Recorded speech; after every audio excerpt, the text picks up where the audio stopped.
Welcome to Alabama A&M Football Review with head coach Sam Shea. Highlights, exclusive team interviews, and behind-the-scenes access to Huntsville's only D1 program all season long. We're breaking down the plays, reliving the big moments, and getting you geared up for the next big battle. It's more than just football. It's 150 years of Bulldog pride. And now join us on our journey with our host, Ty Floyd. Welcome to the Alabama A&M Football Review. I'm your host, Ty Floyd. The Bulldogs traveled to Houston, Texas to take on the Tigers of Texas Southern and lost with a score of 24-7. We're going to talk about the game, we're going to talk about the season in review, and then we're going to turn the page and look ahead to next season with head coach Sam Shea. We are Alabama A&M University, a world-class institution where future leaders prepare to make their impact on the world. Here, education isn't just about learning, it's about leading, with nationally recognized programs in STEM, agriculture, business, and the arts. We are inspired by our rich heritage and bold future, carrying the spirit of the Hill with excellence. Alabama A&M University. Start here, go anywhere. Alabama A&M University, founded in 1875 by Dr. William Hooper Council, is a proud historically black college and university and a leading 1890 land-grant institution. Located on the Hill in Huntsville, Alabama, AAMU offers more than 60 undergraduate, graduate, and certificate programs led by a diverse, world-class faculty. With over 50 student organizations, a vibrant campus life, and a powerful network of accomplished alumni, AAMU is where students are inspired, supported, and transformed. Alabama A&M University, where history meets excellence and students thrive. Welcome to Week 12 of the Alabama A&M Football Review. I'm your host, Ty Floyd, alongside head coach Sam Shea. Coach Shea, this is the last one. It is Week 12. It's come pretty fast, to me at least. I don't know about you. No, it always goes by fast. Yeah. It really does. The days are long, but the weeks are short, is what they say sometimes. But let's go ahead and get into it.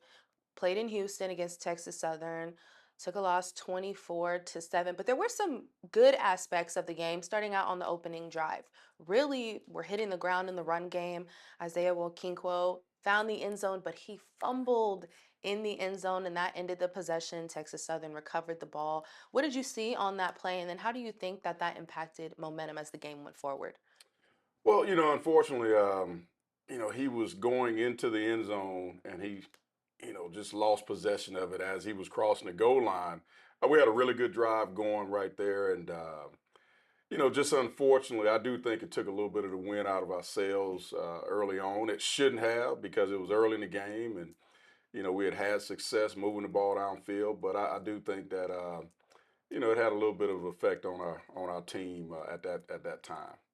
Then going into the second quarter, Jordan Chambers Smith is the one who connected with Davion Walker for 44 yards, a touchdown. How did you guys draw that up? How did you design that and execute it? Well, the offensive staff, we've actually worked on that for a couple weeks and, pulled it out in that ball game and just great execution. It's a double pass. Eric Hanley throwing it to Jordan Chambers Smith and then Jordan Chambers Smith finding Davion Walker wide open downfield. So, just great execution right there. Good call by our offensive staff. Texas Southern stayed on the field quite a lot along with the defense. They were really doing well in the running game.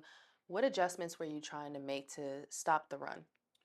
Well, first, that is one of the things in the ball game. They had possession 35 minutes. We had it for 25. So yes, they did a good job of controlling time of possession, and they also did get the running game going against us. We tried to make some adjustments by loading the box up a little bit more, and then when we did that, there were a couple times they got us. The quarterback used his legs on some plays and was able to get some first downs on us. Over the course of the year, especially in the beginning, we've talked about the defense, where they needed to improve. And over the past couple of games, I would say since scrambling, they've really showed their strength, keeping a lot of games close, getting off the field. How proud are you of their improvement over the course of the year? Well, yeah, it's been an up and down year. I think not just for our team, but for our defense. We've had some games where we've given up a lot of yardage, and then we've had some games where we played well enough defensively to win as far as yardage and points. But we just hadn't been consistent enough, and not just defensively, but as a team. Third down efficiency played a major role this week. What was the issue, I guess, in terms of trying to convert first downs and sustain these drives? Well, we really just weren't able to get it going in the passing game because early on they gave us some looks that said, "Hey, we can run the ball on these guys," and we ran it.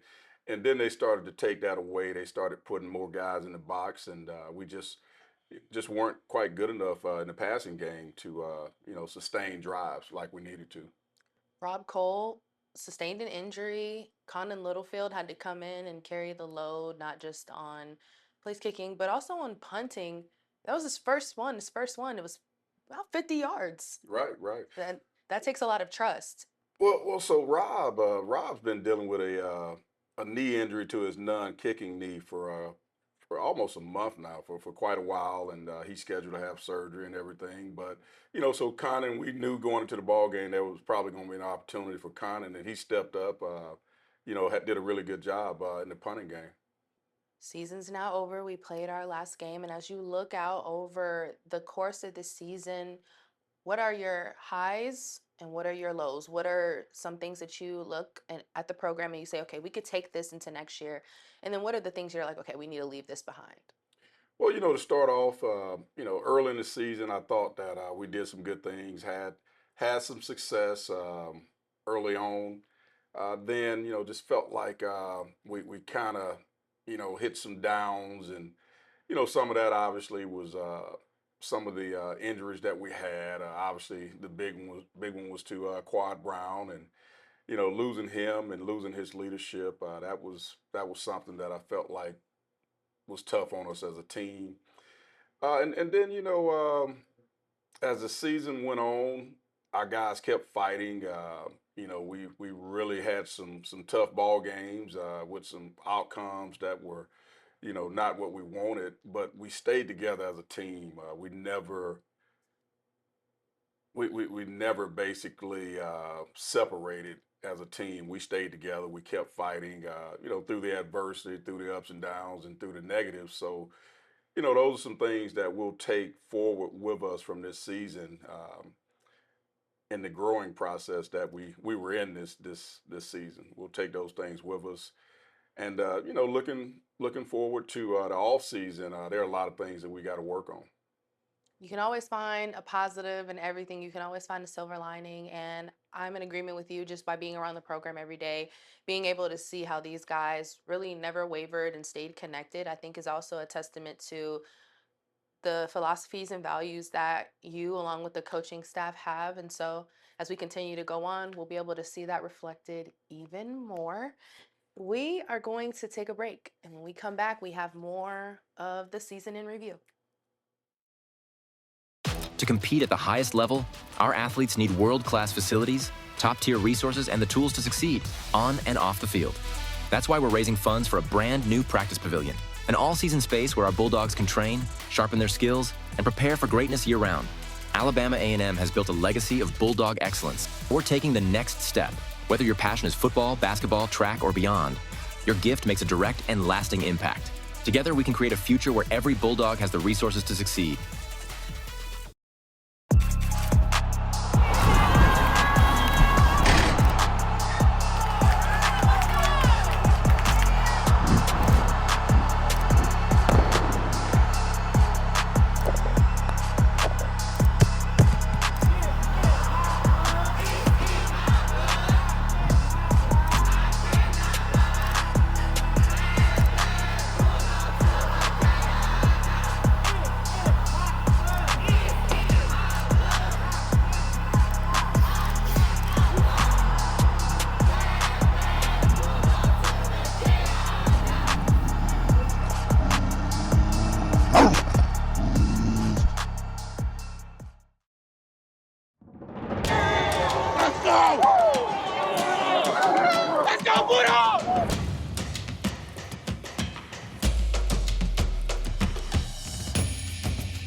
Look at you.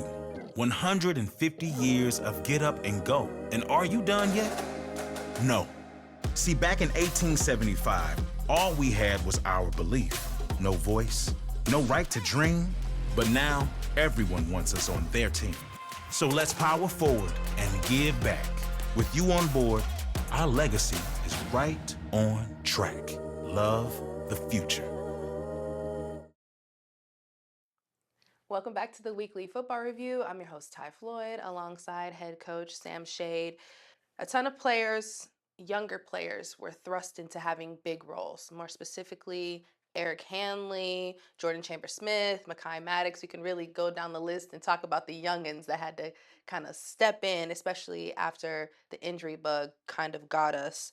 How did you see them develop over the course of this season? Well, like you said, we had a number of guys that were, thrust into action. Guys that, I talked to I talked to those guys in the off season and during training camp about, learning how to work while they wait on their opportunities, and those opportunities came quick for, like you said, a number of guys.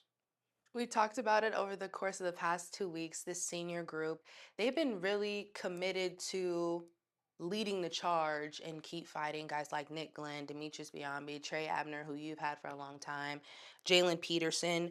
What do those guys mean to the program, and what can you say about their commitment and the footprint that they left here?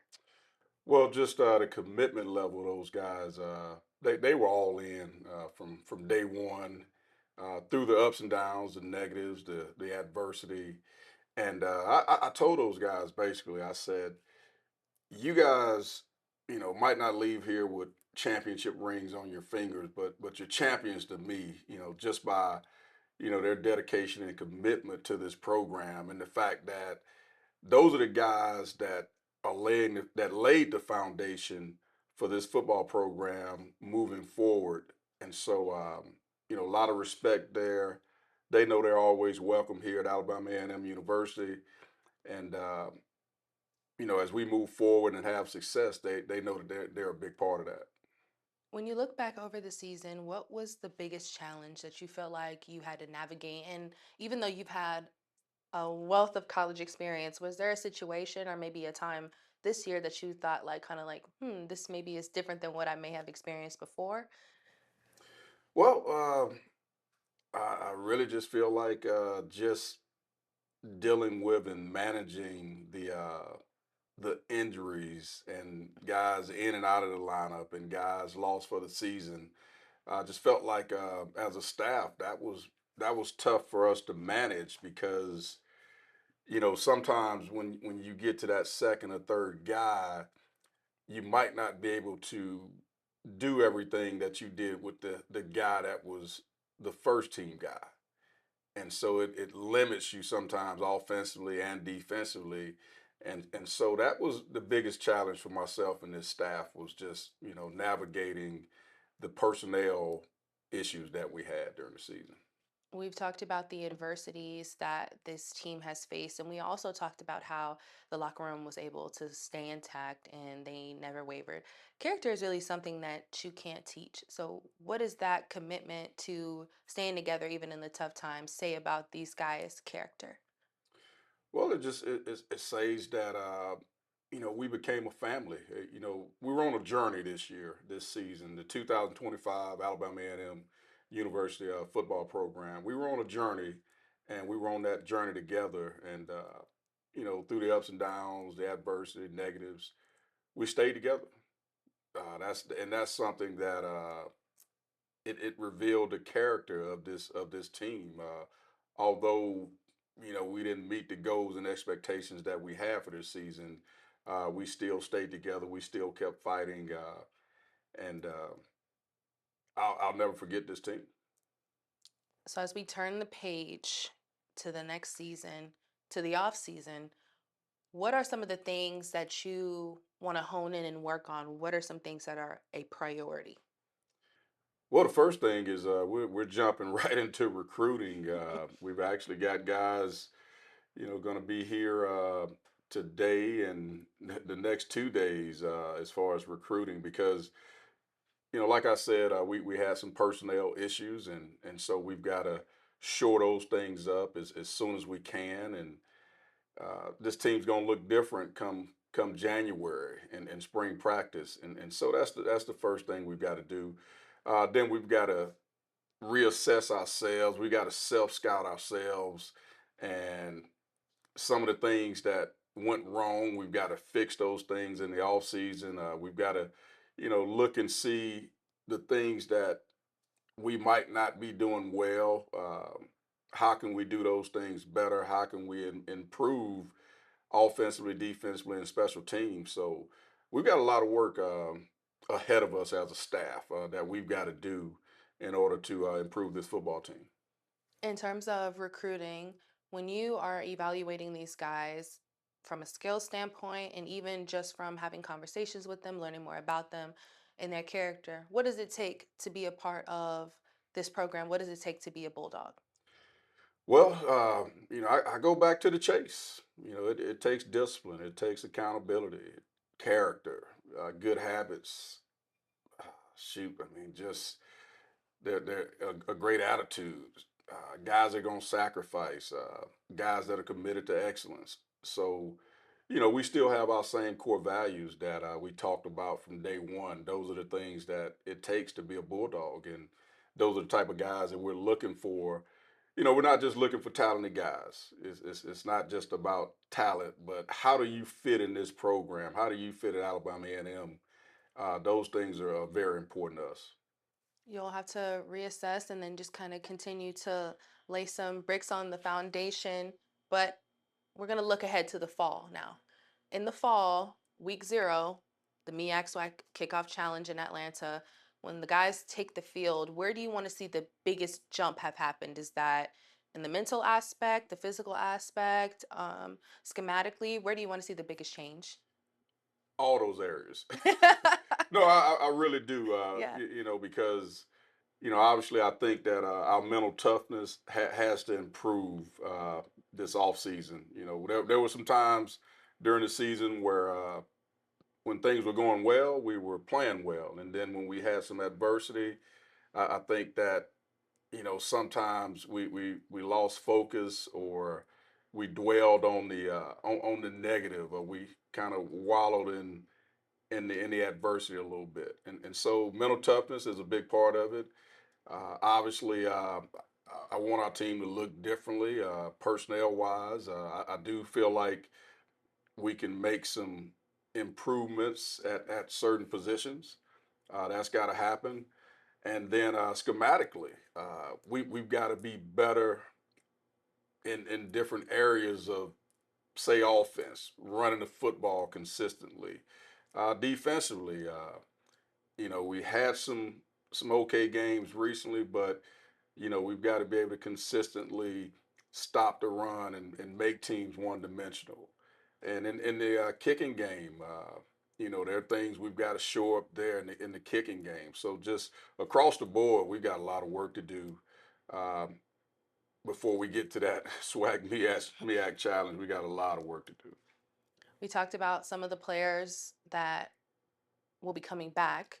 Eric Hanley is coming back, Makai Maddox, Jordan Chambers Smith, Frank Pierre. We could really go down the list here. What excites you about this core group of guys returning? And especially when you think about the adversity that they faced and all the things that they learned from this season, they'll be able to carry forward. Well, yes, I feel like as a team, we will have a core group of guys that will be returning that I feel like have learned a lot of lessons through this season, through the losses. They've learned a lot of lessons that are going to help this team grow and move forward.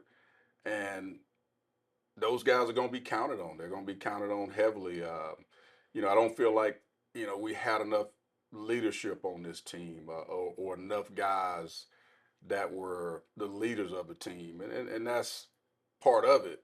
But I feel like with this group coming back, I think we're going to have more leadership, and that I'm hoping that helps us as we move forward. There may be some Bulldog fans and alumni who are looking at the record and they're saying, they went 4-8. They are talking about, how can this get better? Where do we see this program going? And so, and knowing that people probably have those kind of thoughts, what is your message to Bulldog Nation as we close this season up and get ready to head into the off season, spring, and then the next season?